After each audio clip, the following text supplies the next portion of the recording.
I don't even know where the microphone is on this, but as long as everybody can hear us, okay, yeah, good, Perfectly loud and excellent, clear. good, loud and clear, good, good, good. Right, so thank you everybody for joining us. Some regular faces, but there's a couple of new names and faces on, which is always nice to see. So this is the second tasting that we did. Unfortunately, couldn't get John to join us this time. Although last time he was dialing in from Canada, he'd literally just got on the flight.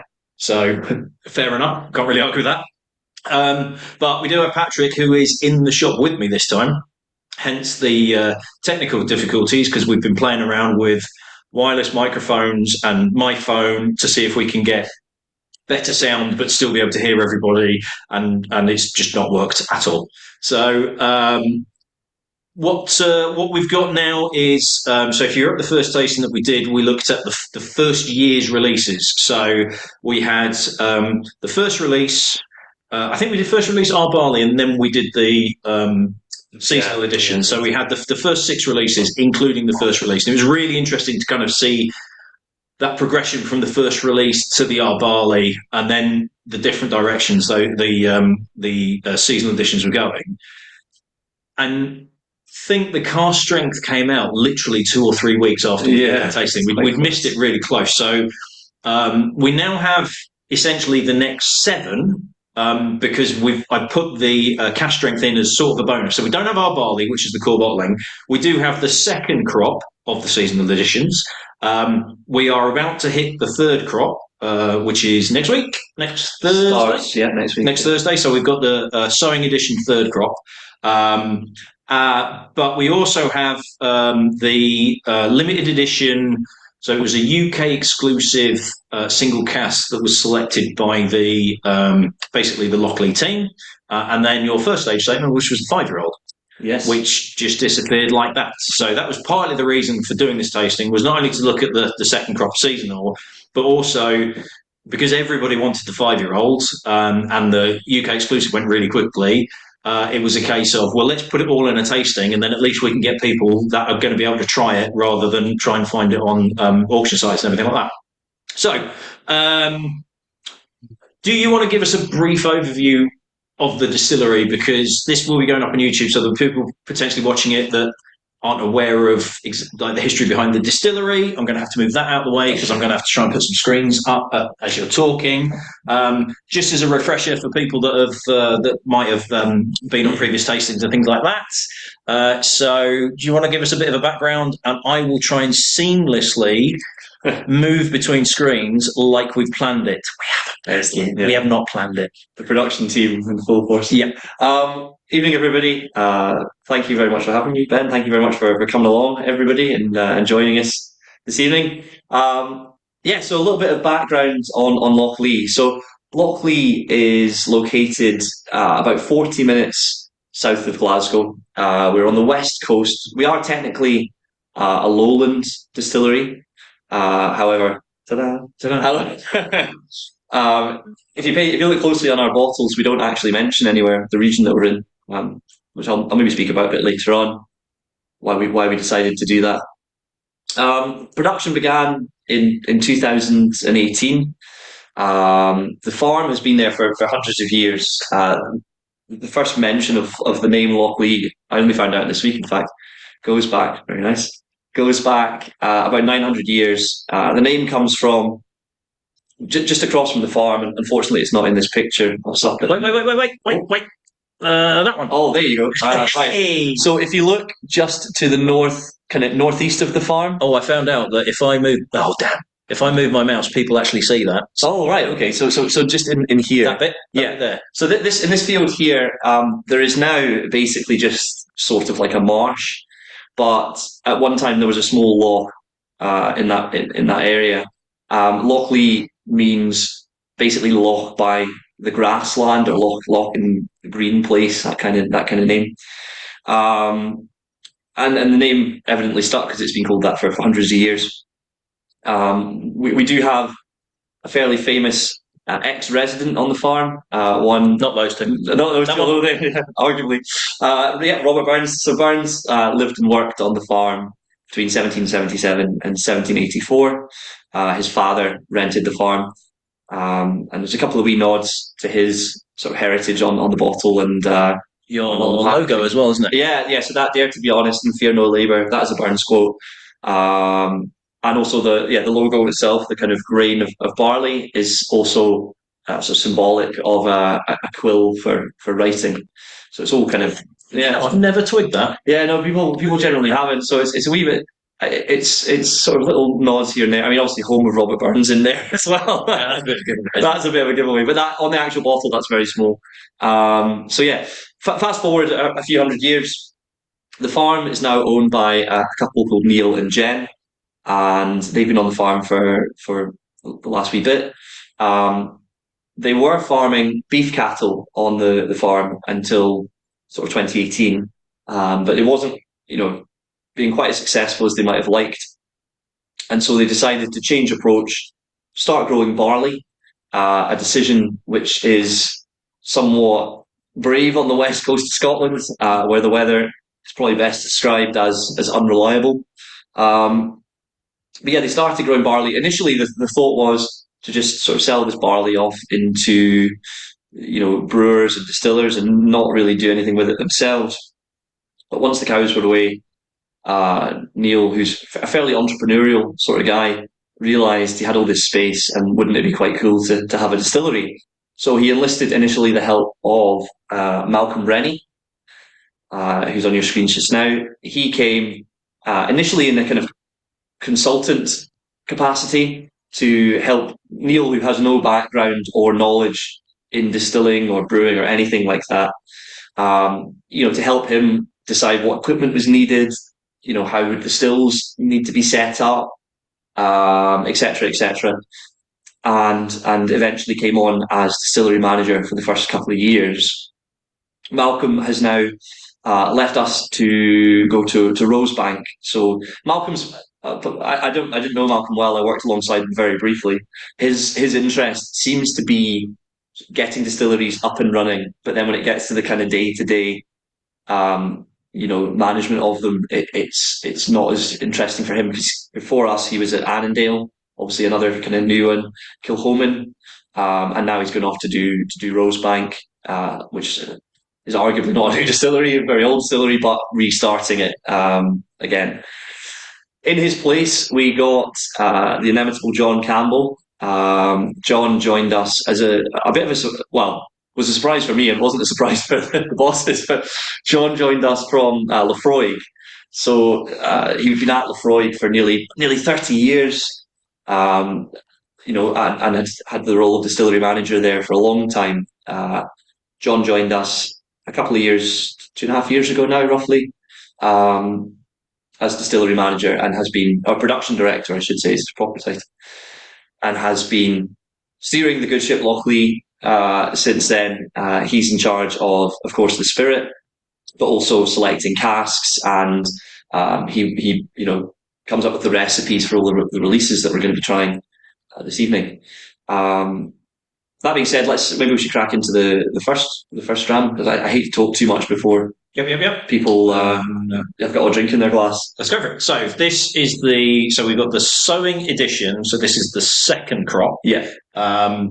So this is the four that we'll go through initially are evoking the farming year. So we start with sowing, springtime, harvest, so kind of like summer, late summer, fallow when everything's been harvested and the ground, it's kind of getting into autumn time and you're probably turning over the fields, that sort of thing. Yeah. And then ploughing, which is your winter, kind of like everything's cold, you're ploughing everything ready to go back into sowing in springtime. Yeah. So the flavour profiles that you're trying to emulate are essentially evoking that feel, be it spring, light, grassy, whereas fallow's more richer and warmer, that sort of thing. So it's let's see if people can go with what. So let's stop the share. I know what half of these people are like, so I can guarantee you they've already been at it. Oh, really? Well, it's Friday night. There is that. Disappointed. Yeah. How do I? Oh God, how do I? I don't go. Remove spotlight. There we go. So cask makeup of this particular one?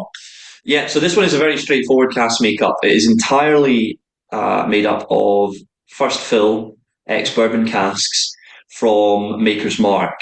All of our bourbon casks come from Maker's Mark. We experimented a bit with different bourbon distilleries when we first got started. There are some Heaven Hill casks, like a handful at the distillery, but the vast, 99.9% are Maker's Mark. We went with Maker's Mark for a couple of reasons. The Maker's has quite a high wheat content, which is a wee bit less, less usual in the bourbon industry, which we found complemented our spirit quite nicely. This is a small point, but Maker's Mark casks have slightly thicker ends, so there's a wee bit less losses from our end. And sorry, just on the subject of casks while we're on it, I found something quite interesting this week, which I didn't know. All the casks in the warehouse, or we only get these bourbon casks that are called Select. So these are the ones that the guys at Makers have looked at and decided are of the highest quality for selling on. We only buy Select casks. Every cask has initials on it, which I had sort of assumed were the initials of maybe the Cooper or something like that. Apparently those initials are the initials of the person that certified it Select, so that if we come back to them and say, oh, like one of the casks that you sent us was rubbish, they can go to instantly go Mitch or whoever and be like, well, you had your name on the end of it, so you must have signed it off. So I didn't realise that. Touchwood, we've had in the 5 and a bit years we've been running, I think we've had one cask that's not been fillable. They're very, very rarely have an issue with them, and the casks arrive totally complete for us, so we don't have any coopering on site. We can do very basic things like around the sides of the cask, you've got the hoops. These hoops sort of slacken as the cask dries in transit, so we can drive the hoops down, basically just kind of hammer them down. Very simple things like that, but we couldn't like deconstruct and rebuild a cask or anything crazy. But anyway, so we get these straight from Maker's Mark, which is a good thing because it means that they are still wet on the inside. They don't dry out too much, and every cask at Lochlea is filled and matured on site. So the casks arrive quickly. It takes about 8 weeks for them to get across the pond in a big shipping container. We fill casks every week, and the warehousing is all on site. So we're not waiting for anything in that process. And the warehouses that these casks are stored in, all the casks, in fact, that we're trying this evening, are either racked or dunnage style. So the casks essentially are stored on their sides in both of these style, which is better for a few things. You get better contact with the ends of the cask where a lot of flavour is. In the case of racked, it allows a lot of airflow around the casks, which means they can breathe easily. And you don't have casks stacked on top of each other in the same way as you do with palletized storage, where there's a kind of an accordion effect on the bottom cask. It's got a lot of weight on it. So it's all good spirit filled into good casks, warehoused, in the best ways. Basically, what I'm getting at. Excellent. So I've kind of gone completely off topic. The sowing edition, which you have in your glass, first fill bourbon, 46%. And for this one, the second crop that we've got, we selected all these casks from the top row of the warehouse. What that means is that, believe it or not, it's slightly warmer higher up in the warehouse. Obviously, heat rises. We did a wee experiment, put a couple of thermometers in the warehouse in the summer, and we found it was actually 8 degrees warmer at the top than at the bottom, which I was surprised by that amount. The warmer weather means the cask, you do lose a bit more spirit, but it also matures a little bit quicker, so you get a bit more cask influence. As Ben said, this one, what we're looking for, sowing edition. Sowing happens in the springtime.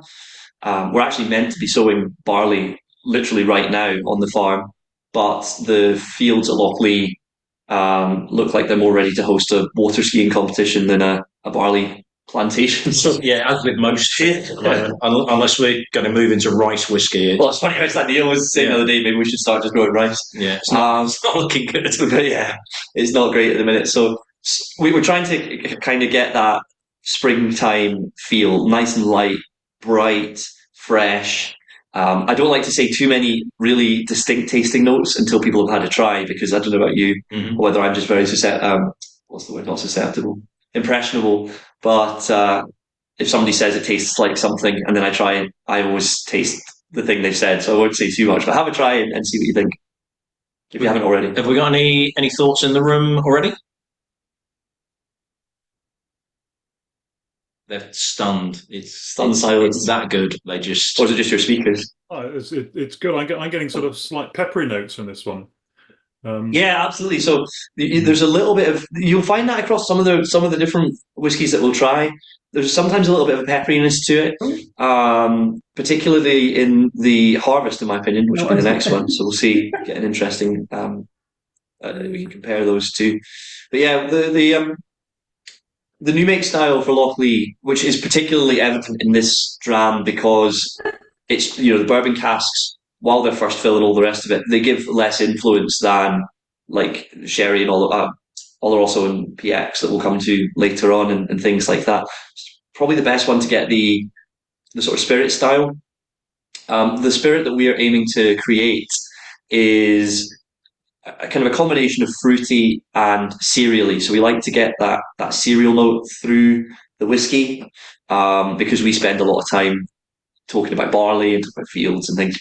So we like to have that flavour to sort of tie it all together. I think you've remarked in a few of your tastings with that. Yeah, totally. It's something that I picked up almost from the first release, and it's a common theme pretty much all the way through. Yeah. And it's really, well, once I pick it up, it's really evocative of, I think I always say, it's like standing in fields of grain. Yeah. It's really got that vibe to it. Which is exactly what we hoped for. And this kind of brings me on to why I mentioned briefly earlier, we don't have Lowland written on the bottle.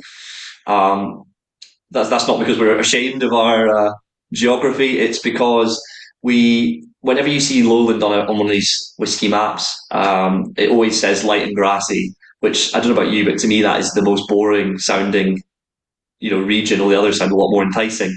The spirit that we make is just the style of spirit that we wanted to make. It's not necessarily like kind of a traditional Lowland, and we've not been kind of governed by those kind of prerequisites. So we didn't put, we just, if this whiskey was made here, or if the farm happened to be in the Highlands, it would be the exact same. We would, apart from the water used, obviously, but the way we're making the whiskey is just the way we want to make it. We're not governed by the region, so we didn't think it was necessary to put it on the bottle. Okay. Any other thoughts in the room? No. Again, it's so good that they're just getting marshmallow. Yeah. So there's a little bit of sweetness in there, quite light. Absolutely. This is what I'm sure you've heard this kind of joke before, but this is what we call a breakfast whiskey.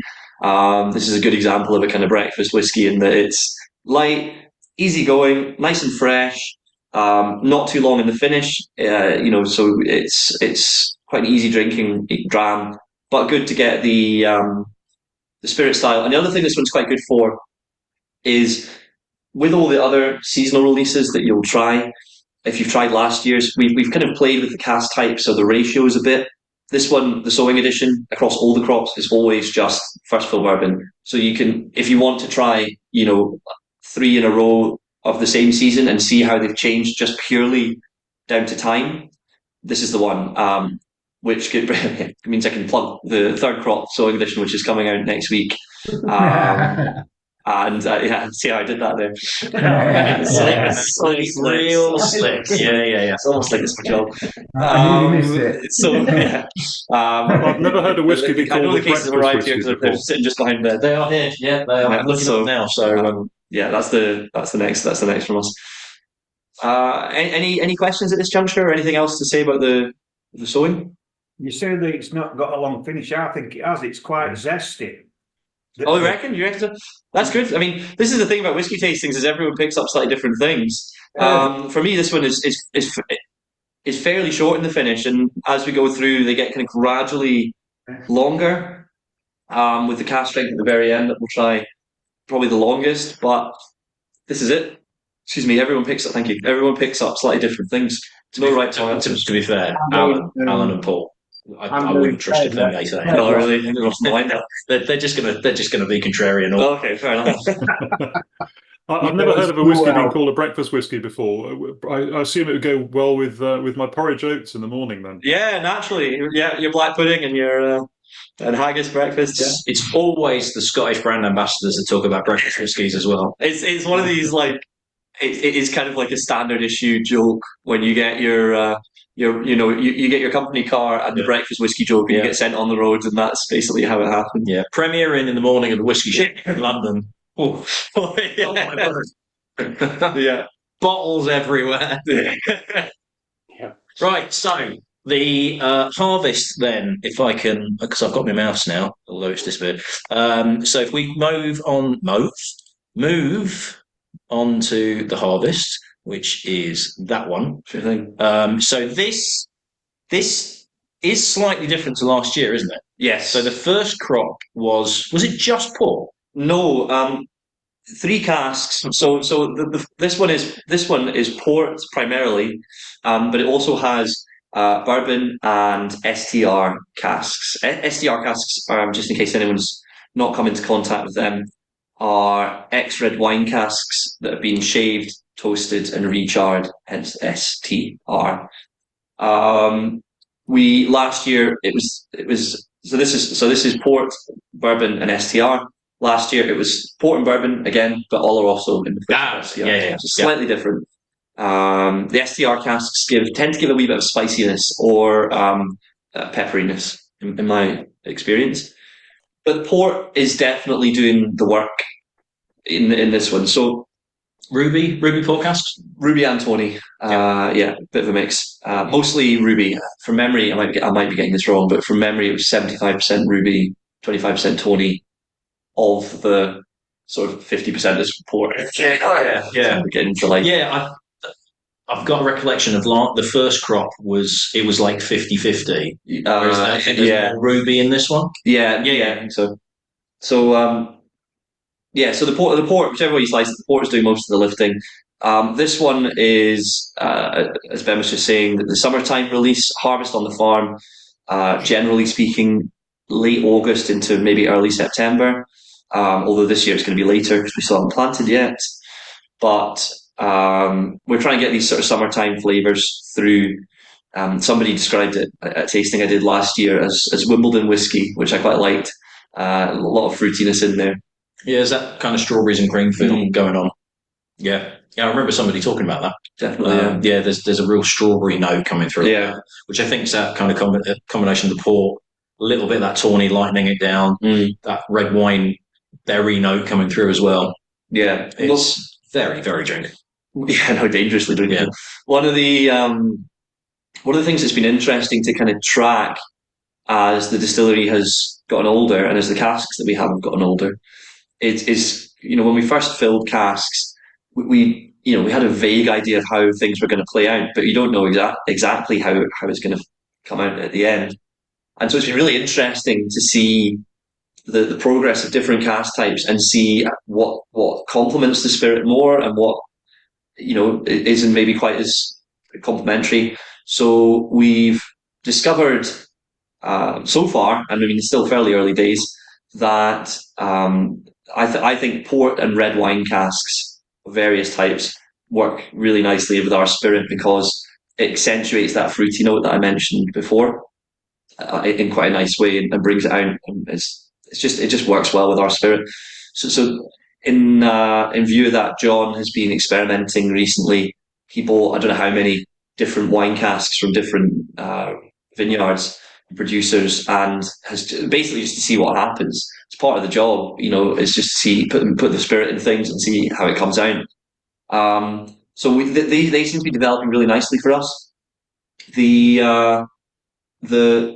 It's kind of tricky though because things do change. So, like just case in point, we had some of our German customers at the distillery this week.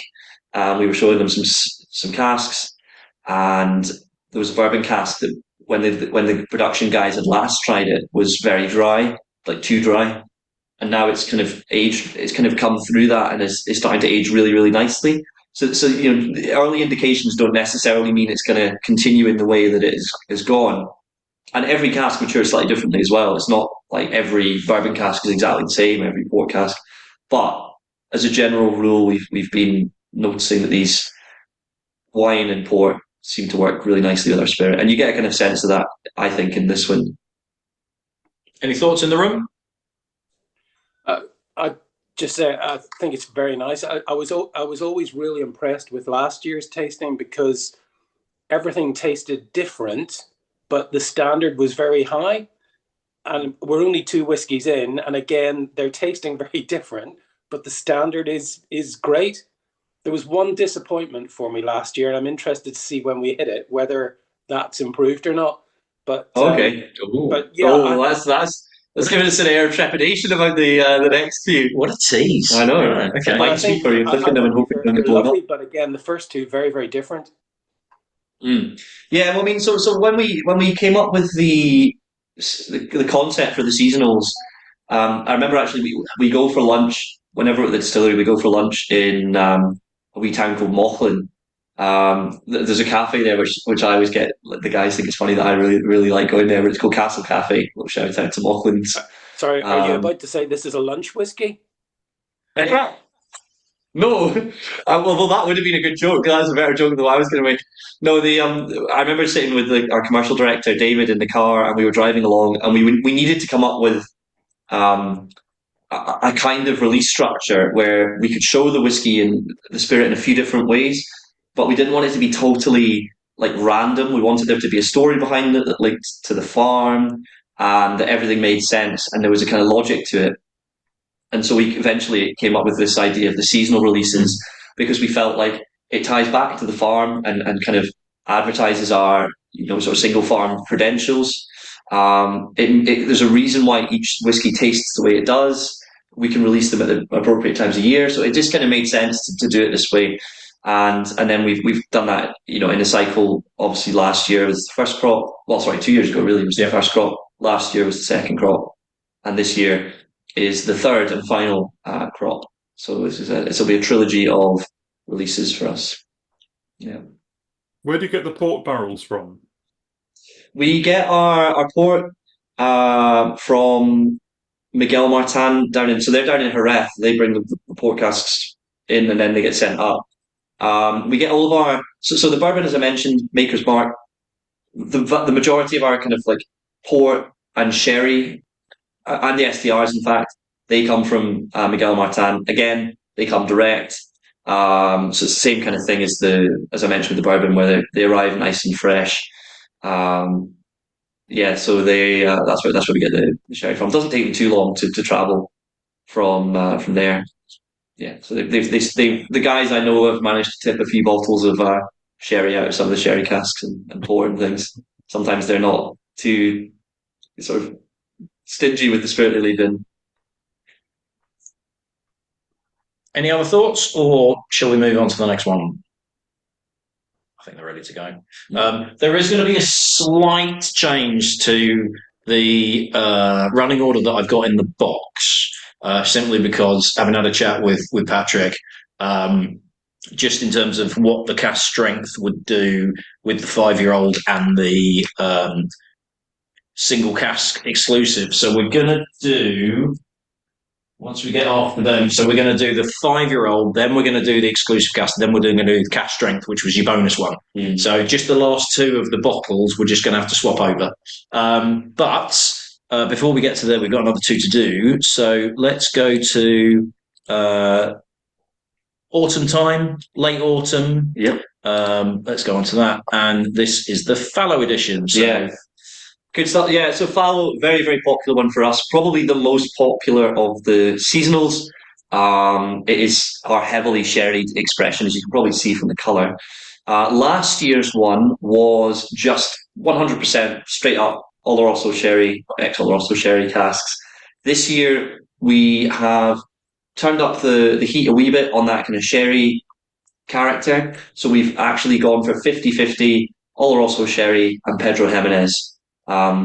So you'll see this with a few of the ones, a few of the different makeups that we've used, where John has kind of taken the DNA from last year and actually just gone even a little bit further down the rabbit hole with it.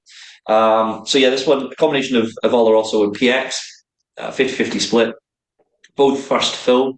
It's probably a good time to mention as well that we don't add, this may be, you may have assumed this, but we don't add any colouring to any of the whiskies, and nothing is chill filtered. Everything's at least 46%. So we try and present them as naturally as we can. The reason I mention that now is because the fallow edition, especially when you see it in a full bottle, it's black almost. I saw one yesterday over there, but yeah, it's super dark, isn't it? Yeah. Yeah, I mean, I loved the first crop, and obviously that was just Oloroso. So as soon as you sent me that email and it had the words Pedro Jimenez on it, I was like, oh yes, this is it in full bottle form. Well, not quite full bottle form, but I think you get the point. So compared to say the flower, yeah. So night and day, literally. Yeah, night and day. That's not my jumper, let's make it look black.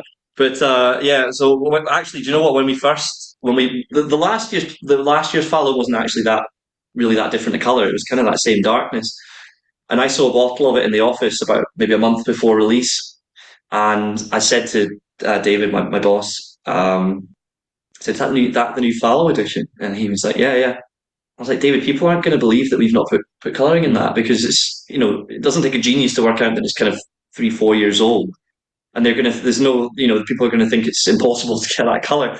But that is the nature of, when you have these really powerful casks, like the ones that we are getting in, they can do pretty miraculous things. So this one is meant to invoke the the autumn on the farm. Sarah, our social media marketing coordinator, sorry, isn't it a proper title, has done a pretty good job, because that picture that Ben chucked up a minute ago makes it look quite attractive. But this is probably my least favourite time of year on the farm, because it just looks, compared to the nice rolling fields of barley where you can literally see the wind moving across it, almost doesn't look real. After the barley's all been taken off the fields, it looks very wastelandy. So she's done quite a good job to make it look in some form attractive with that picture. But anyway, so this one is more of a kind of what I call like a fireside whiskey. It's a bit more cozy. Obviously, in the autumn time, the nights are coming in, the weather's getting a bit worse, and maybe you just want something a bit more kind of warming in your glass, and that's where the fallow edition comes in. Heavily sherried whiskies are, generally speaking, very popular. Oh gosh, yeah. No, absolutely. It's and it was almost kind of an easy sell, particularly around Christmas, because people would come in and go, it's a present, but I know they like sherried whiskies, so it was like, they like Balvenie and Macallan and Glenallachie and all this lot. And it's like, there you go, new distillery, big heavy sherry bomb. Probably won't have heard of it, and it ticks all of those boxes. So yeah, absolutely. I do actually get that pepperiness on that as well, which I don't think I've picked up before, because I tend to focus on the sherry element of it. Yeah, just trying it that time, then there was a peppery note coming through. No, absolutely. So I mean, this one is still running through all three of them. So the pepper still runs through. Still nibbling away at the tip of the tongue. Yeah, that's it. It just dances around the very tip of the tongue. This one is an interesting one. So one of John's pet hates, I've discovered, is he really hates it when a cask leads the whiskey too much, by which I mean there's too much cask influence. And this is something that I would say is somewhat common in heavily sherried whiskies, where in the kind of quest to get it darker and darker and more sherried, you sometimes just lose the actual character of the distillery. And I've had a few sherried whiskies where I'm like, really nice, nothing unpleasant about it whatsoever, but it could almost be from any distillery. Like there's so much sherry in there. John's always trying to balance, and I think this one is probably the hard. I haven't actually asked him, but I should imagine this one is probably one of, if not the most difficult one to balance, when you've got, a fairly light new make spirit teamed with pretty heavy duty casks, but he manages to do it, and to my palate, he gets it kind of just right. Any thoughts on this? I'm looking very carefully at Jeremy, because it's either this or ploughing. Yeah, everything we've had so far. It's better than last year.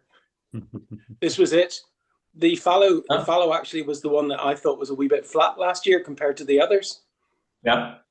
which is bizarre because in the introduction, obviously, you said it was one of the most popular.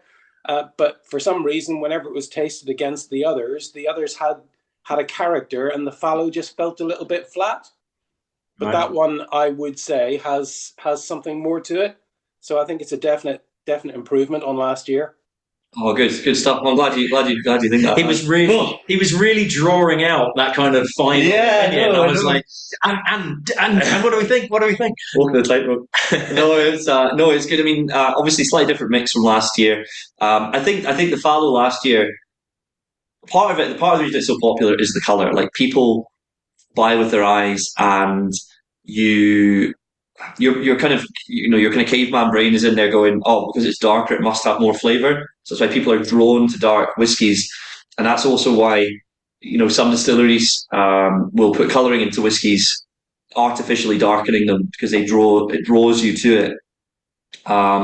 We obviously don't do that, and quite a lot of younger not even younger distilleries, but kind of smaller and more maybe crafty distilleries don't add any colouring to anything. But yeah, it is a thing. And whenever we do a show, like a festival, we've got all the bottles lined up. We always need to bring an extra fallow. Yeah, I can imagine. Because people just gravitate to that one. And so everyone that comes to the stand, they might try 2 or 3 drams, but one of them is always the fallow, pretty much without exception. Yeah. People always want to try that, and if they don't really know what to try, they'll try that because they just think it looks the best. Yeah. So it's one of those. It's kind of interesting to watch it play out. But I did once. I was doing a sampling session in a shop up at Northallerton, and somebody came in. I'd got like 3 or 4 whiskies lined up, and he just looked at them and went, "Oh yeah, I'll have the darker one because that's the peatiest one. That's the smoky one." And I was like, "Really?" And I kind of got out of him the thinking behind the darker ones being because it runs through the fields of peat and it picks up the peat, and that's why it's dark. Sounds like a very made up reason to me. Yeah, it was a totally unpeated moment as well. So it was very disappointed when he tried it. But yeah. I mean, peated whiskies, in my experience, tend to be not actually. Like they seem to be, for some reason, I don't know why, they seem to be kind of quite pale a lot of the time. Which I don't know if this is true, but I think that's maybe part of the reason why most Islay distilleries come in either green or they're not transparent bottles. I think Lagavulin, Lefroy, Brooklady, Ardbeg, Bowmore obviously doesn't. But yeah, quite a few of them have the darkened bottles. I don't know, that's just my little theory. I don't know if it's right or wrong. I mean, that's a really good segue into the ploughing as well. Yes, really good segue. But before we move on to that, has anybody got any final thoughts on the fallow? I think this would make a good whiskey sour. We give it a try. I've never tried it whiskey sour, but yeah, go for it. Yeah. It's such just a wee it could work. Yeah, just a wee side note on the cocktails thing. It's from the industry point of view, it's quite a tricky thing, the cocktails, because on one hand, cocktails are a really good way to get people that wouldn't necessarily drink a neat whiskey to get involved and try your brand and get a bottle maybe. But the downside is you don't want to push the cocktail angle too heavily, because then it looks like you have no confidence in your spirit as a neat drink. You're it's quite an interesting tightrope we have to walk. Just this is completely off topic, but so we have a few serves and things, but we don't lean on it too heavily. But it's quite interesting. On one hand, you don't want to be too stuffy and be like, well, you mustn't use our whiskies. Yeah. But then on the other hand, if you lean too, as I said, if you lean too heavily, people think, oh, well, they obviously don't think it's really palatable on its own. I think Nick Nean suffers a bit from that because they're very much kind of the highball and this and that and the other. And it's, I've anecdotally, I've heard a few comments kind of going, oh, well, it can't be that good if they just wanted to mix it. Yeah, these are the things that you need to, delicate, very delicate balance. Anyway, moving on, we are to the ploughing, So we are, now into winter. And this is, this is the most recent seasonal release we've done.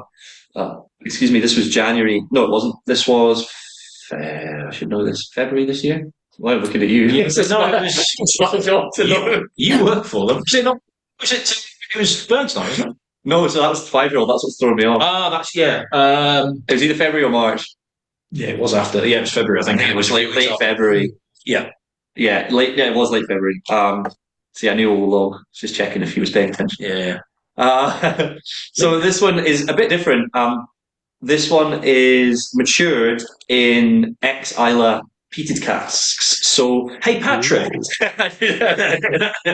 So these are ex-Isla casks. Yeah. You don't actually say where they're from, do you? We don't. But yeah, what distillery did John used to work at? Lefroy. Okay, and are they quarter Is the casks? bottle There were green? some in the last. There was some in the last one, wasn't there? Yeah. Just trying to think. What distilleries use quarter casks and on Lefroy and right? Okay, yeah, that's absolutely yeah. All right, Take that as it is. you'll say it. I'll hit the Lefroy cask. Yeah, I'm not allowed to. Strictly speaking, not allowed to say. However, yeah, if you did want to draw any free inference, then we might be on the right track. Yeah, so this one last year, as I mentioned, we used some quarter casks. This year, we just went fully for the barrels, and the reason for that is that the barrels have held 10-year-old of this unnamed Isle distillery. For 10 years, obviously. So the spirit has gotten into the woods quite nicely, and they give us a good amount of peat back. This is another one where John has to walk his kind of balancing tightrope between getting the cask influence, but not letting it go too far, because these peated casks, potentially could overpower the spirit. However, I think they hit it just right. Straight away on trying this, there was a flavour that I got that it was like I couldn't quite get it straight off, but it was like I know what this is. Tequila.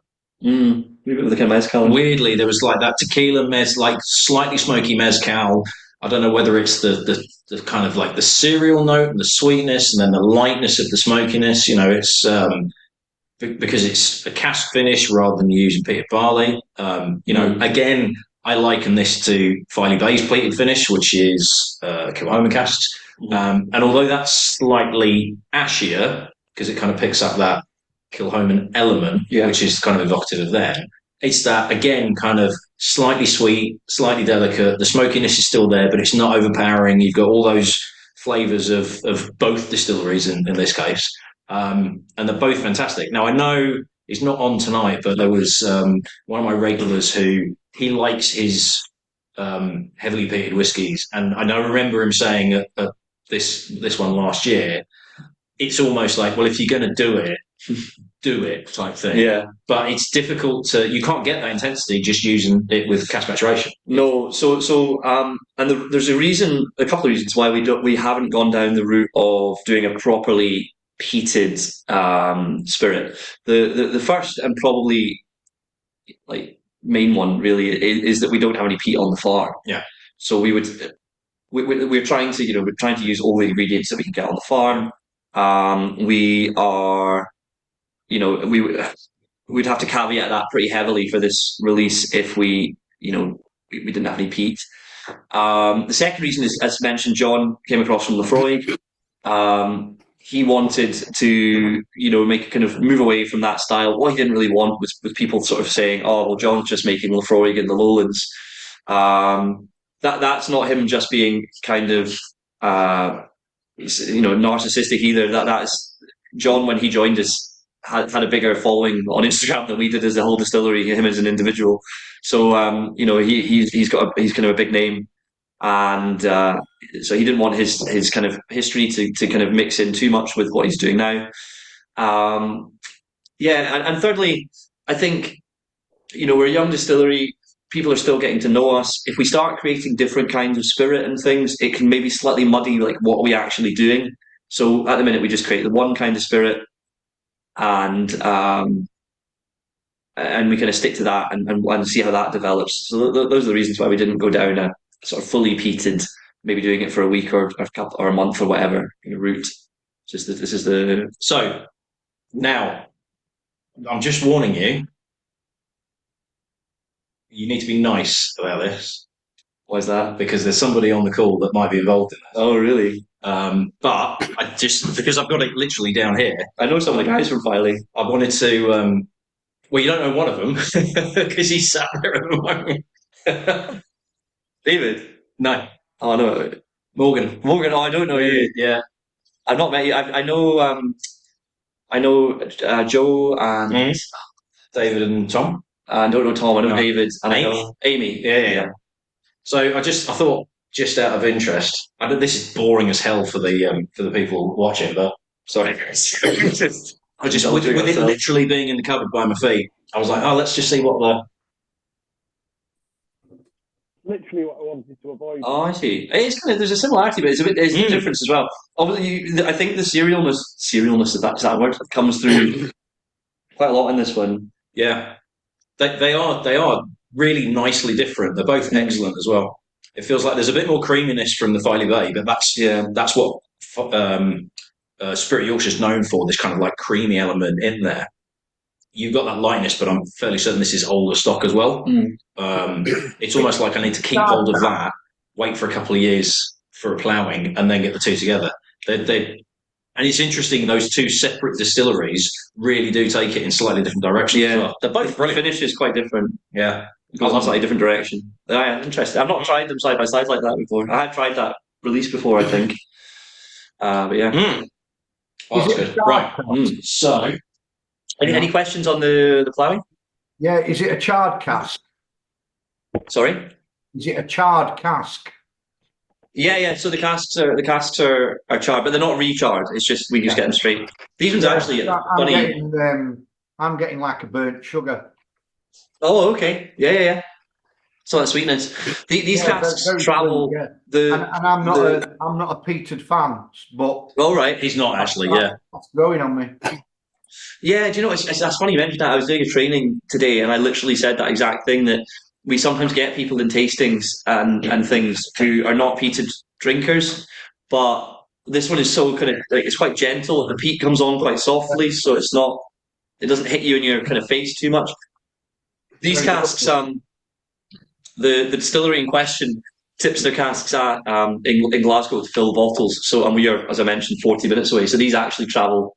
These literally come, just less than an hour down the road, literally down the road. So by us, so they're very, very fresh when they arrive. So it makes it a very green whiskey.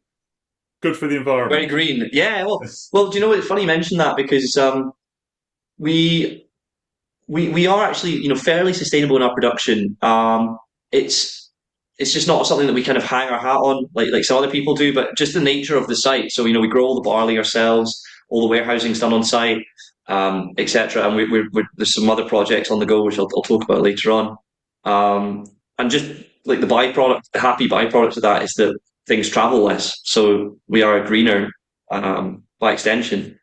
So yeah, it's just, but this one in particular, the cask is traveling like no distance. Very much so, yeah. At all. Pop it in my car. I live in Glasgow. I think it's great. It's a very earthy taste to it. It's very good, very impressive. Definitely. Yeah, definitely. You get some of that kind of earthiness, and they kind of feel clarity. Yeah. And Lefroy to me has always been slightly swampy as well. In terms of that kind of like it's a greener type of peat, which I think is like where they source it from. It's got more greenery in it, so it's kind of got a different profile to like a drier one like the Morsay. And that comes through. It's interesting how that cask influence comes through.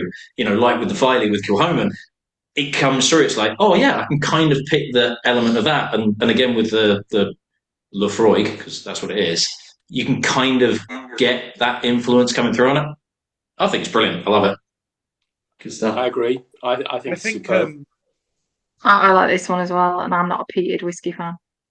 Oh, there you go. I am, but I think this is lovely. I think it tastes like an older whiskey. I think it's lovely, and if you're going to change up the cropping arrangement after the third year, you're going to have to do something like the Balvenie week of peat or something like that, because you need to keep it in your stock somewhere. Yeah, absolutely. So we do have more of these casks, and I'm not saying that this is for example, it's not the last time you'll ever see a bourbon cask out of Lochlea, obviously. But it's just that the structure of the releases will change a little bit, sort of after the ploughing release for this year, which confusingly will actually be early next year. Does that make sense? Yes. Because the releases, hopefully, the releases fall like kind of just over the calendar year, which makes it infinitely more difficult to explain to people. But yeah. Right, should we go on? So we're going to go the 5-year-old now. which I think in the box I had it as it was single cask and then the 5-year-old to sort of finish on. But actually, we're going to move on to the 5-year-old. So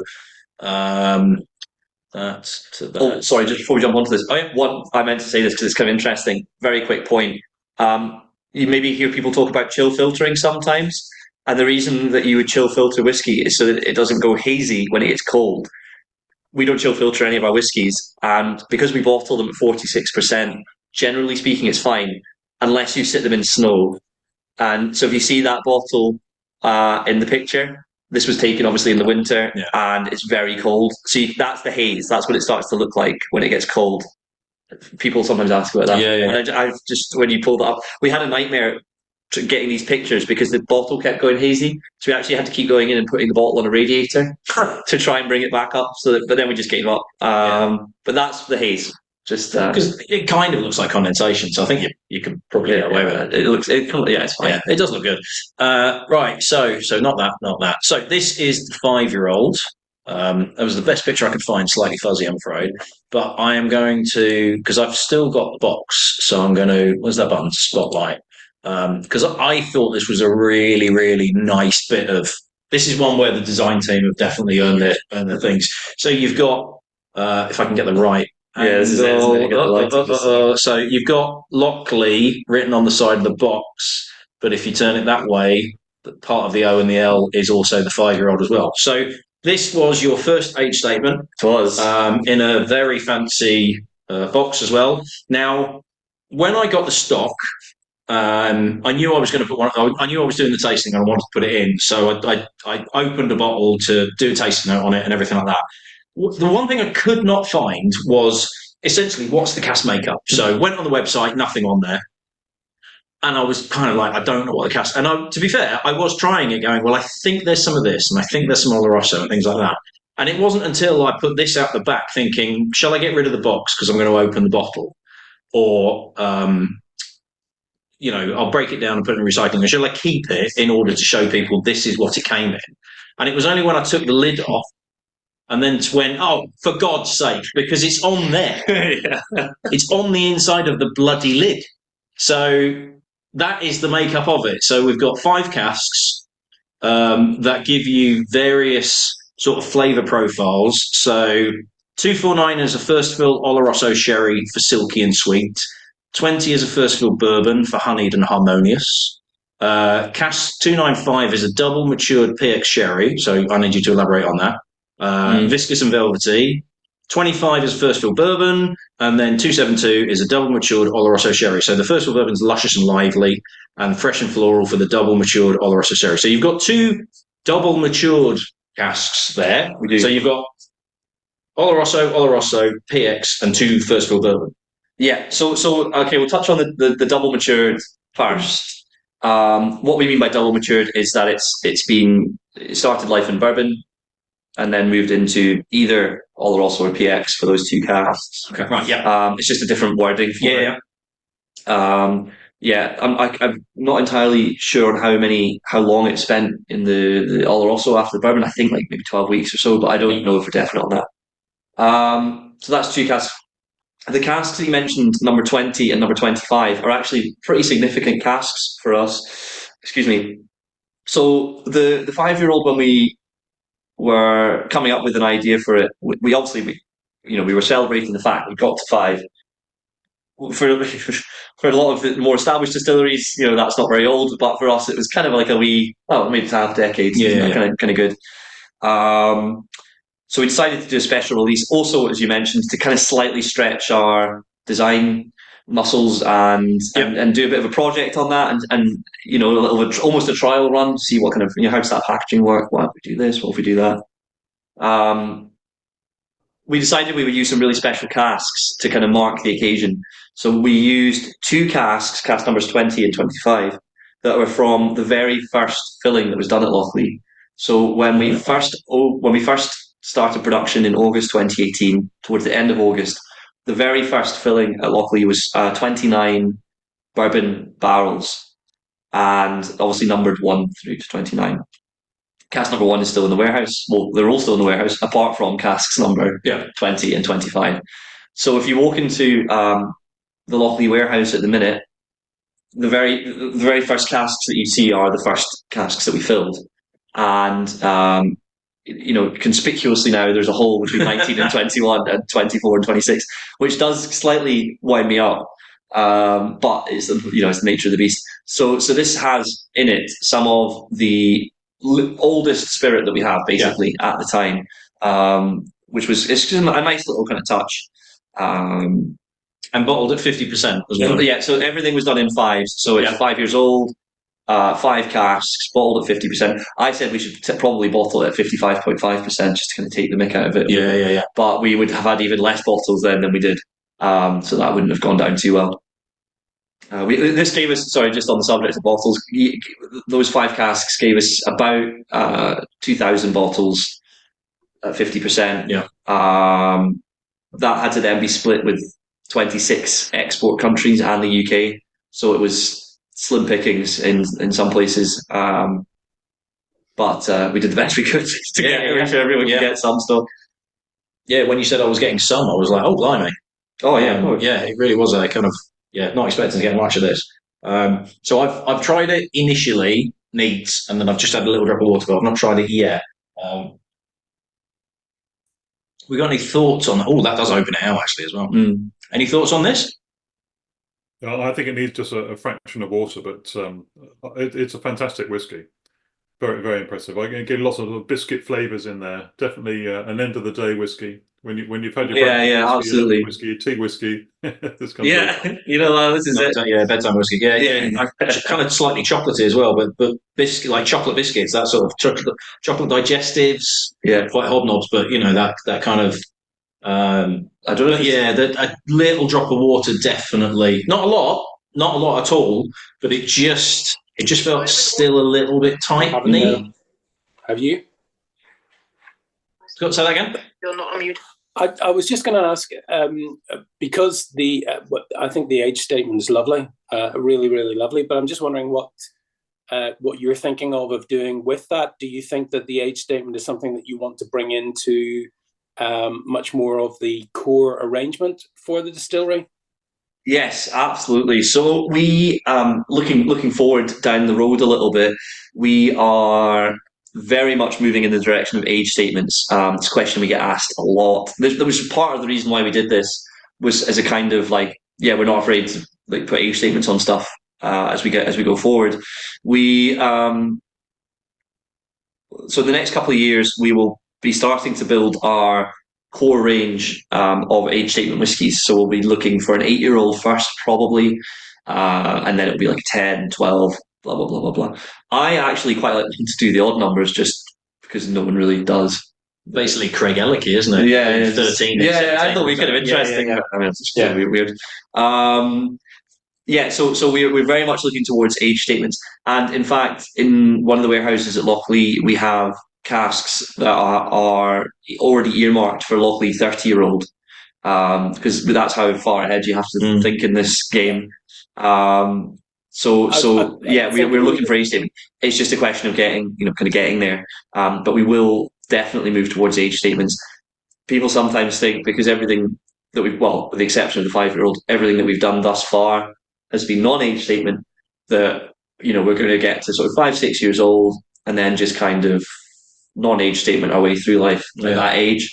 That's not the plan at all. And we're only bottling a fairly small percentage of what we produce at the minute and what we're laying down, because we're laying stuff down for age statement in time. But unfortunately, you can't rush the clock, and we're getting there slowly but surely. Yeah, I think you've always got that problem with the market, the consumer market as a whole, is any number under 10 kind of struggles anyway. You can do a 5 as a limited run, not one off as it were. You've hit that mark.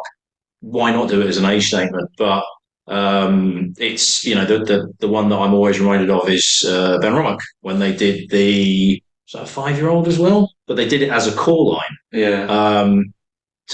As a kind of, we're going to prove that just because it's got a number under 10 on, that doesn't mean it's not any good or it's not going to sell. Well, they don't do it anymore. Yeah. So there is still this kind of, Scotch whiskey starts at 10.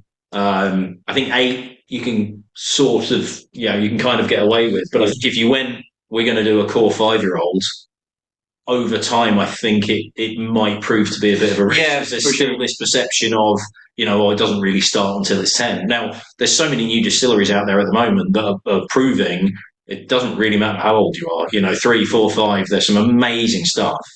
They've not got numbers on them, probably helping them, because I think you would still get people that wouldn't pick them up otherwise. This is it. So when I first joined the company, I was full of really good ideas that I didn't realize were terrible. And I mean, arguably, I still am. But one of my really good ideas was, why don't we just put age dating on everything from day dot? Because that'll be cool. And the thing is, you have to sometimes recalibrate, because as a kind of somebody that works in the whiskey industry and talks about whiskey every day for a living, I thought that'd be really cool. The problem is, most people that are buying your whiskies are not people that work in the whiskey industry and talk about whiskey every day for a living. So they, would see it as a negative. So some of the things that I think are really, really cool, well, I mean, they are really, really cool, but it wouldn't, the average consumer wouldn't translate so well. Yeah. Occasionally my really good ideas get batted back at me. And that was one of them. Yeah. Know your place. So when you're talking of laying down for the future, which is absolutely fantastic, what sort of volume are you actually producing in a year? So we produce around somewhere in the region of about 180,000 litres of pure alcohol, which is the kind of metric most used for measuring these things. That sounds like a lot. It's actually not really, when you get some of the bigger guys are producing millions of litres of pure alcohol a year. We are also, though, that being said, we're like Daft Mill people. When we first started and we were explaining the concept, people were like, "Oh, so you're kind of like Daft Mill." And we're like, well, yes, but also no. Like, yes, we are a farm distillery and we grow all the barley ourselves, but Daft Mill only produces for a few months of the year, and I think Francis's output is like in the region of 30,000 LPA, something like that. Yeah. So we are like quite a lot bigger than that, but not as big as big, if that makes sense. So to put it into more kind of tangible terms, we fill roughly 30 casks a week, bourbon barrels, because 180,000 LPA. I don't know about you, but that, I mean, it's kind of, I know what it means, but I can't picture that. 30 casks a week I can picture. Casks. Yeah. LPA is kind of, is that good? Yeah. It was quite funny because sometimes people ask, like, how much do you produce, and you go 180,000 LPA, and they don't really know whether to be like impressed or kind of not impressed, or like they don't, because it doesn't really mean anything. They're like, oh right, and I'm like 30 casks a week, and they're like, okay, cool. But so 180,000 LPA though is, if you look through like Malt Whiskey Yearbook, that's what the figure it gives for everything. Number. It's not mega books by any stretch of the imagination, but you're never going to be, being on the location you are. No, I mean, that's exactly it. So, I mean, we, as I mentioned, we grow the barley, all the barley that's produced. We have 180 acres of land for producing barley. Actually, can you pull up that picture of the overhead of the farm? Oh, yeah. That shows it quite nicely. I will. The satellite one. Yeah. Got it. We've got 180 acres, and we, the barley that we produce just goes straight into the whiskey. We don't sell any of it on, and we don't buy any in, so it's just kind of 1-to-1. So the farm obviously is the bit in the middle. The fields that are kind of stripy are fields. These are all the production fields. The field to the north of the distillery, that one there, that one's not really appropriate. That is ours, but it's not appropriate for growing barley, so we sometimes have cows and sheep on there. And if you go down to this one here, this little back bit actually now has a reed bed system in it. So that is where waste from the spirit still is filtered back into the waterways. So actually, or maybe I'm trying to look if that's the reed bed in the picture. No, I don't think it could be. That bit? Yeah, it could be. That's about in the right place. Yeah. So that's where the reed bed is. So that goes. But I don't remember being in the middle of the field like that. Anyway, in that area is where the reed bed is. Sometimes when you see stuff from satellite, you're like, is that where that is? That is not where it is in my head. I'm also absolutely terrible with directions, so it could be very easily that is the reed bed. But it's in that area anyway, and that is where waste from the spirit still filters. So we're talking about sustainability. that's another thing. It's a waste product that's being disposed of in a kind of green way, literally. Any other questions about the 5-year-old or Any thoughts on this? thoughts? Any feedback on the 5-year-old? I'm just wondering, you said about age statements. Can you hurry up with 30-year-old because I won't be here by then? I'll get on the phone to the guys tomorrow morning. Yeah. Yeah, I mean that is the kind of cruel irony of it. I mean, yeah, like Cruel? some of this stuff is a long way in the future, and you know. We'll send it to India or somewhere like that, so that it's hotter, so that it matures faster. Yeah. You know, we'll send it to India, give it 5 years, and then that will be roughly 30. So, yeah, we'll do it that way. Well, I can't remember, the space-time continuum. Is it when gravity's stronger, time stops or goes faster?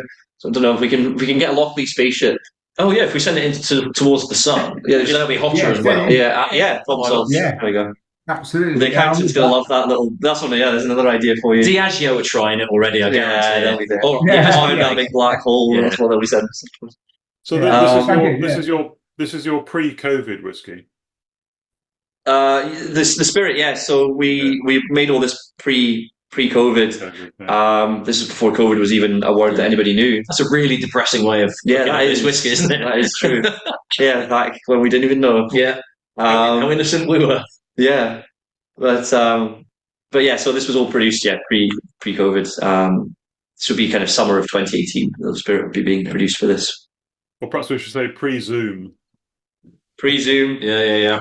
Yeah, pre-pots and pans out the window. There'll be a bottling, won't there, at some point? There will be a... Well, actually, do you know what? I used to work at a different distillery, and a guy bought 2 casks and named one of them Corona and one of them, it might have been COVID. And his logic for this was that he'll be able to sell those casks for like tons of money in 20 years. And I was like, I can't work out if you're a genius or an idiot. Yeah. But we shall see. I mean, I suppose if nothing comes of it, he ends up with 2 casks of whiskey. Yeah. And they might be more valuable because of the names. I don't know. So yeah, feedback on this? Good. Yeah. Jeremy. I was just going to ask if you're talking about the next age statement, whether it's the 7-year or 8-year. Obviously, you're limited by what you're able to produce in the farm and what you're able to lay down. So, is the 7 or 8-year-old likely to be only to the same number of bottles as the 5, or have you learned from how well they've sold to lay down more? So the 5-year-old was always going to be limited edition, and we knew it was going to sell. I mean, to be honest with you, I actually hadn't anticipated how quickly it would sell, but we knew it was going to sell pretty quickly. When we bring in like the 8-year-old or the 7-year-old, it's going to be an 8-year-old most probably. That will be an ongoing core release like our barley. Right. Okay. So that will be available, essentially all the time. So it won't really be the same kind of thing. Trying to figure out how you can get a 7 in. Yeah, you should struggle. 10's dead easy on 10's that. very easy. 10's dead easy. It's L and the O done. So 7's not going to work, mate. Sorry. No. Go back and tell John. Can't do that. Can't do this. Can't do a 7. The logo doesn't work. Yeah. You say that, Ben, but the designers are already working on it. I know. Yeah. You get 7 from. Oh no, he's the wrong way. I was going to say they'll figure it out. Yeah, that's what they get paid to do. Right, so let's go with the penultimate one. So this is the... Oh, hang on, let me get the right one. This is the UK exclusive single cask. So you've done quite a few single cask bottlings for various retailers and things like that. But this is one that was specifically for the UK market, and I've seen other sort of retailer ones where it's been selected by that particular retailer, whereas this one was selected by Lochlea team. So did you have a hand in this as well? I did, yeah. So if you don't like it, I'll be very personally offended. It's awful. Yeah, probably the worst travel, and I hate it. It's one of Patrick's good ideas once again. No, so this one was we do roughly 1 single cask a month, but that's again spread across different markets, so not all of them are UK. And as you said, we've done some for different retailers. We decided to do one for the team, kind of. So the way this worked was John gave us how many was it now? It was actually quite a lot. I think it was like 12 samples. We had a day. It was at lunchtime. It was a good lunch at the distillery, and we had these 12 samples. And they were all different cask types. There was some bourbon, there was some sherry, some ex wine casks, and all the rest. And basically, everyone had to go through and grade them. Which one did we think was the best? Which one do we think was the worst? Blah blah blah blah blah blah blah. And so everyone did that. And of the kind of results, we kind of amalgamated it into these are the casks that we liked the best. And joint top was this one, and I want to say it was either a wine or a sherry. I can't quite remember. Oh no, I tell you what it was. It was a sherry, and I think the reason we didn't go with the sherry is because we'd literally just done the Fallow edition. Yeah. So we think, right, okay, we've just done sherry, so we'll move in a different direction. And so we ended up with this one, which is a ex-peated cask again. Full maturation again? Full maturation, Yeah. single cask. Yeah. Was it 60? 61.5. Yes, it's pretty hot. We fill casks at 63 and a half.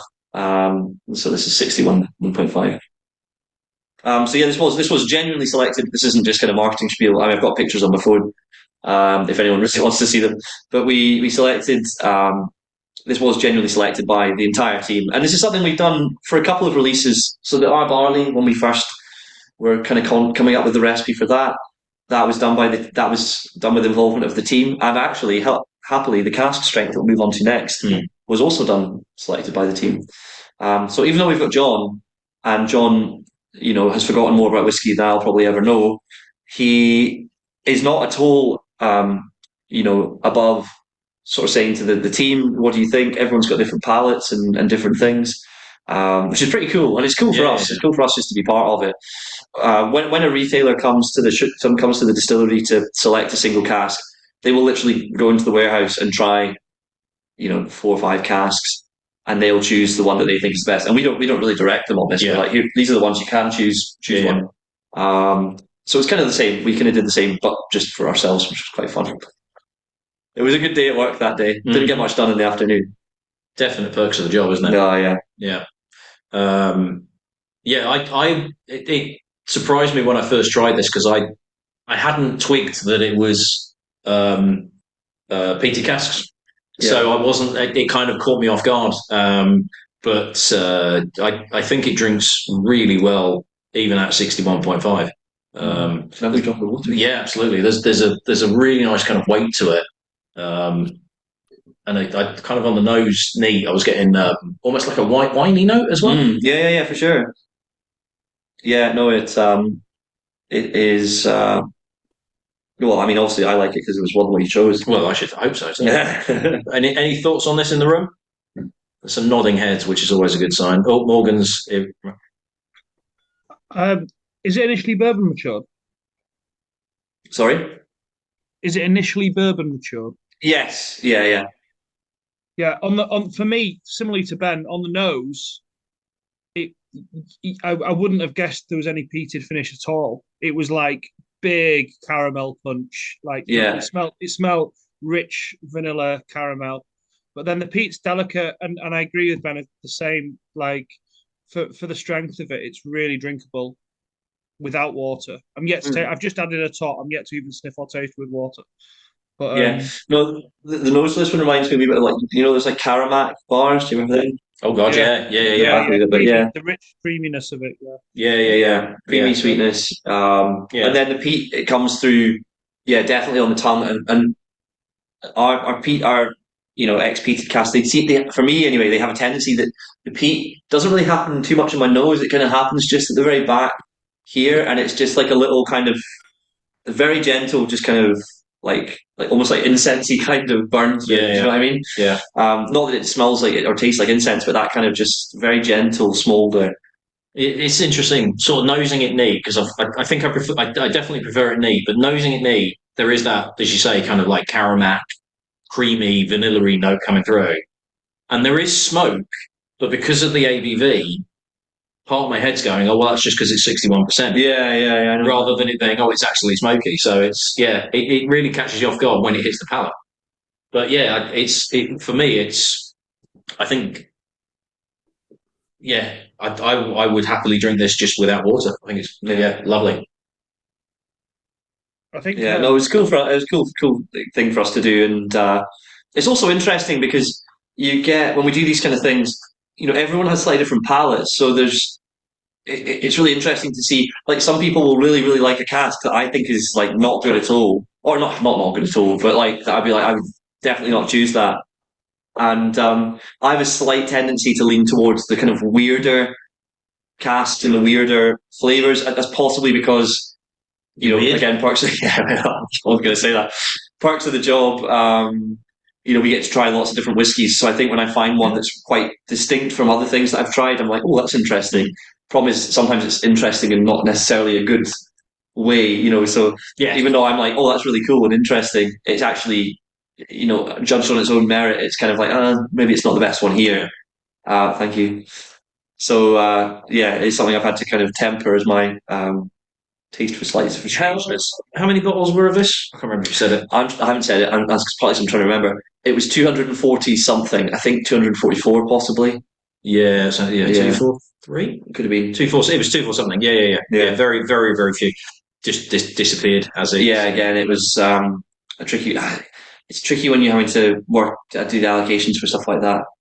Just try and work out how you try and spread it around as fairly as you can, but there's always people that are not very happy with you at the end. Yes, I know. Not me though. No, you're always very reasonable. If you wanted some weird flavors, you should have come to some of Ben's early tastings. We had a rum that was matured with a slurry on top. I think it was sort of bacteria or something on top, which actually. The open pit kind of. Yeah. Oh, we've done some crazy stuff. In fact, I might still have some samples in the back. So if you fancy some Baijiu and actually have Baijiu. The one that was made with distillate of chilies. Yeah, that was bonkers. So yeah, we'll raid the sample cabinet. So the last one of the nights, which is the cask strength. So this was the bonus one that I put in the very attractive packaging of plastic because I couldn't fit another bottle in it. I can make sure this wasn't an April Fool. Yeah, you might have the one that should have gone to me doctor. I don't know. But it was literally the only way that I could actually get another sample in the box without hacking them with a craft knife and everything like that. So this is the cask strength. So this is technically the oldest release in terms of this is the earliest release out of the entire pack because this came out 2 or 3 weeks after we did our year 1 tasting, and has been part of your core range all the way through. So 60.1. Yeah. And first fill bourbon, Oloroso sherry. What's the split roughly on this? About 60-40. But bourbon to sherry. Yeah, okay. I love this. I think this is absolutely brilliant. Now, obviously, we've put this after a peated whiskey, as it were. But if it doesn't work for you, then that's Patrick's fault. Sorry, guys. His idea to. We had a bit of a discussion about this. The reason we put it after the peated one is because even though the peated one is peated, it's quite light. Aside from that, and this one's a bit more kind of hearty. So I think normal kind of whiskey tasting wisdom is to put anything peated at the end, but I think actually this is a rare circumstance where it works better the other way. Feel free to disagree with me on that one, but that's the way I thought we should do it. It could have gone either way. Yeah. And again, for me, a cask strength that drinks brilliantly neat, weighty, toffee, almost a little touch of salted caramel in there. You get that. You get like malted biscuits, that sort of feel coming through. I think this is brilliant. Now it says batch 1 on the label, so yeah, but this has been ongoing. So it's not Sue, or it's not. It actually was. It is a limited edition, but it's just we did more of it. Oh, okay, right, yeah. So we did 15,000 bottles, give or take, of this. So there will be a batch 2. It's slated for memory serves June. So it's not even actually that far away. But that's one of my next big jobs. That'd be an interesting one. 15,000 bottles. Yes, I think. Yeah. Oh. Yeah, from memory. Again, spread across a whole, whole load of markets. Really It's good. global. I think I'd make an old fashioned with this as well. Yep, definitely. I do like my whiskey cocktails, but it's on its own. It's great as well. Yeah. No, this is my personal favourite of the range. I actually had a brief few weeks where I thought that the 5-year-old was my favourite. I thought my allegiance had changed, but I think it's kind of switched back. This is my favourite one that we do. Will the batch 2 be different cask type? Completely different? Yes, I believe so. John's working on it at the minute, but I think he's gone for the casks. I'm trying to remember what I saw the other day. The casks laid out in the warehouse that he's chosen. I'm trying to remember what I saw, but I can't actually remember. Maybe not completely different, but different in some, at least a different portion. Yeah. Interesting. Okay. I like the. I'm trying to kind of caveat stuff. I don't want to say something. Comes back. What was that? The sweetness on this really comes through for me. Yeah, this one is. I really like the. It sounds a bit kind of arsey, but I really like the texture of this one. It's a little bit thicker than the others, which I personally really like. Longer finish, which I also personally really like. Oh, there you go. That's the puppy right there, cracking into their bottle already. So yeah. So yeah, this is a bit of a personal favourite. We had a lot of people asking us, or sort of saying, we'd love to try something at cask strength. So that's why we came out with this one. And I'll tell you a wee story about it. So, Susie, you lose the whole computer. I'm gonna kick the shot down while you're at it.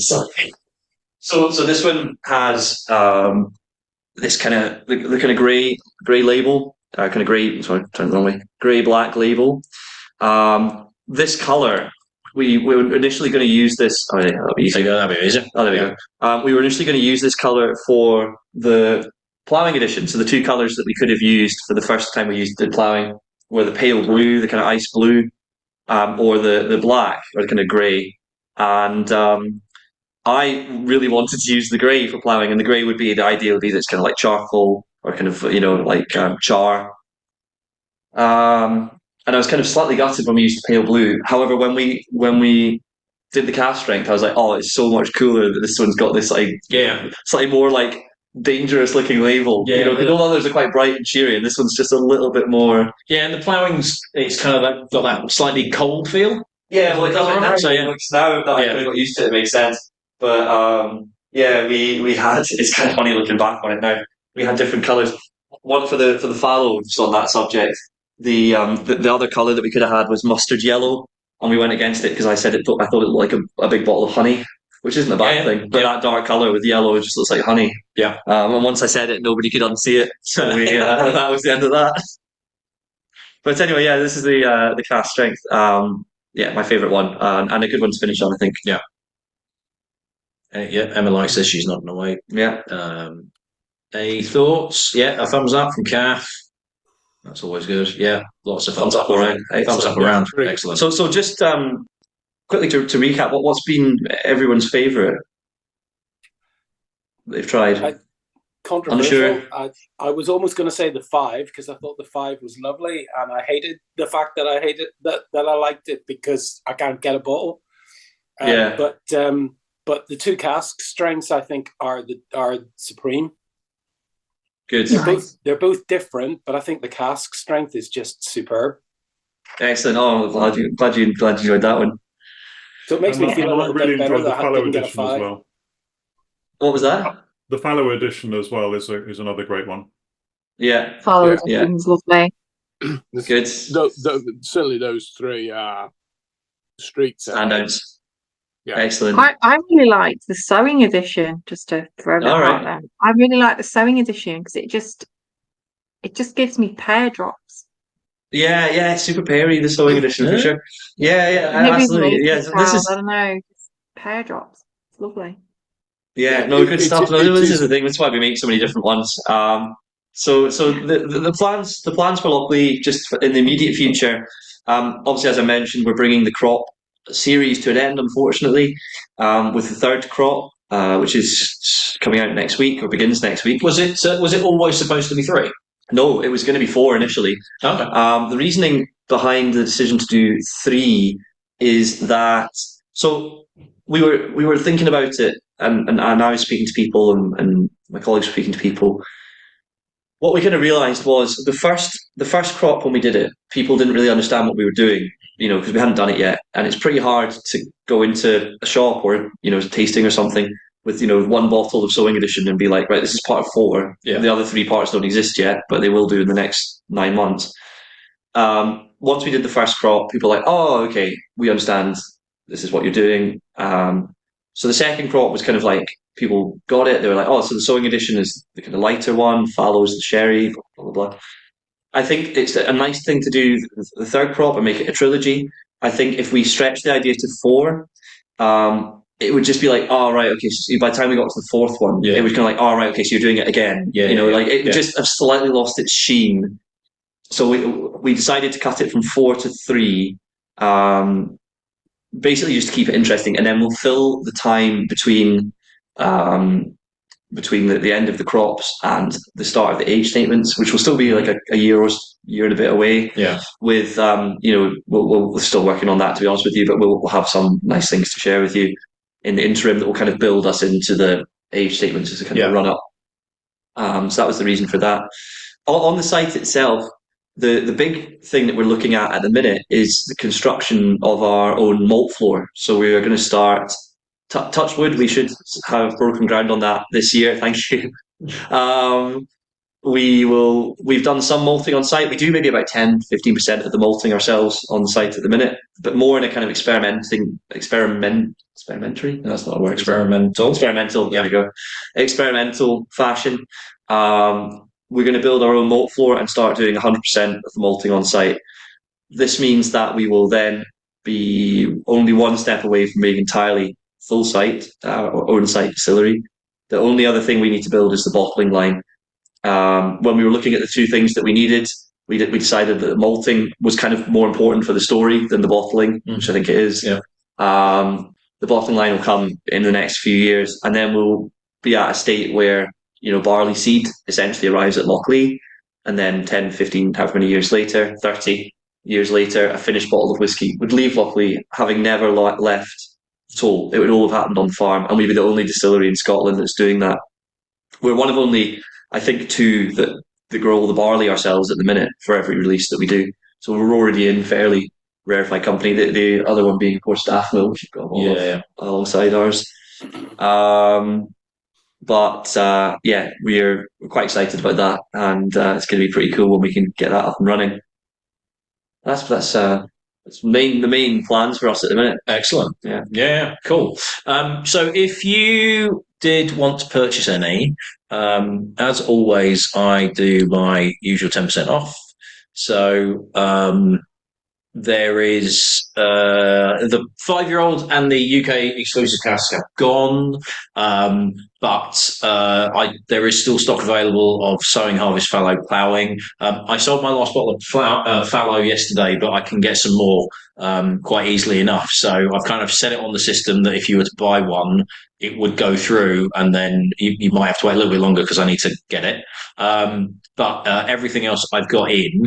So there's 10% off that. Now, I kind of did press the wrong button, and I think it's done it on the entire Lochlea as a brand rather than those individual bottlings. So Sowing Edition, of which I've got a little bit just out of shot, that launches on Thursday. And the code that I've put on is going to last until the end of the month.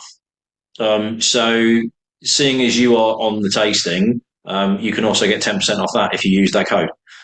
So I need to make sure that I don't add this bit onto the YouTube when I was literally just thinking that, because there'll be people doing that. So you can get 10% off everything. So that's basically £5 off the crops, and then $64.99 down to $58.49 for the cash strength. If you're in the area, I'm still trying to sort some dates and bits and pieces out for new tasting events. But if you are local, I am doing a beer and whiskey tasting with Lee at the Hop Cavern down the road, and it's going to be at the Hop Cavern. So this is the new Port of Cask Filey Bay with the IPA finish, and it's the before and after beers. The sales manager of Filey Bay really let me down today. by saying that he's got something else booked in. But maybe Joe might be able to join us, but we don't know. So we're looking at 3 whiskies. So we'll start with flagship, then we'll do the beer, the whiskey, the beer that has been rested in the whiskey barrels, and we'll also do that with the porter as well. And gourmet crisp butties as a food option as well, which is pretty special. I think obviously it's not online, because how am I going to send a crisp butty through the post? I mean, I'll give it a go. So does anybody have any final thoughts? Any questions before because I have to go and pick my. I've got half an hour. I need to go and pick my daughter up from work. But any thoughts? Any questions? Ben, no crisp butties in the post. My hopes are dashed, Ben. No crisp butties in the post. I'll try, mate, just for you. First class courier. And can you also send me an ice cream in the post as well? That I can't do. I can send you a cone, I think, but not the ice cream. Great. Thank you very much. Thank you. Thanks, Steve. Thank you so much. Thank you. Thanks. Thank you very much. Yeah. So thanks everybody for coming. Yeah, just thank you from me. Yeah, really good. Absolutely, another cracking evening. Yes, agreed. Thank you very much. Thank you very much. Thank you for joining us, everybody, and glad you enjoyed the whiskies.